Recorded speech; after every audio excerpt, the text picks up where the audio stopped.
আসসালামু আলাইকুম, আশা করি সবাই ভালো আছেন। তো আমাদের গ্রামে আমার এক আত্মীয় শুভাকাঙ্ক্ষী নাম শামসু খায়রুলের আব্বা, যে ছেলেটা নাচতেছে তার আব্বার মারা গেছে। সে দুল আনছে, দুলাইনা সে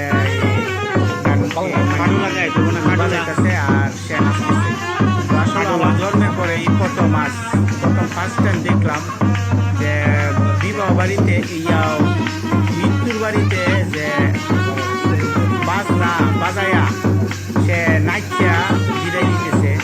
আসলে এটা কতটুকু অনটুকু আমি নিজেও জানি না। তো আপনাদেরকে এটা শেয়ার করতেছি, এর জন্যই আপনারাও দেখেন, দেখে আপনারা বলবেন কি বলবেন, বলার এটা বলবেন, কমেন্ট এটা বলবেন। তো আসলে এই যে ছেলেটা সে হলো তার যে শামসু, যে তার আব্বার নাম, তার ছোট ছেলে, সে হলো ছোট ছেলে। তার হলো আসলে বিষয়টা কি যে বলবো, এটা কোন দিকে যাইতেছে খায়রুল আর কি।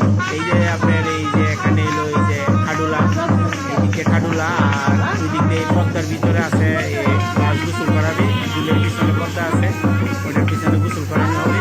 তো এই জায়গায় আর কি বাপের পাশে রাইতে হয়, সে নাচতেছে আর ওরা ঢোল বাজাইতেছে। তো আসলে এটা আমার জীবনের প্রথম দেখলাম, তো তাই এটা একটা ভিডিও করলাম আর আপডেট দিলাম। তো আপনারাও কেউ খারাপ মন্তব্য করবেন না, যতটুকু জানেন ততটুকু বলেন। খুদা হাফেজ।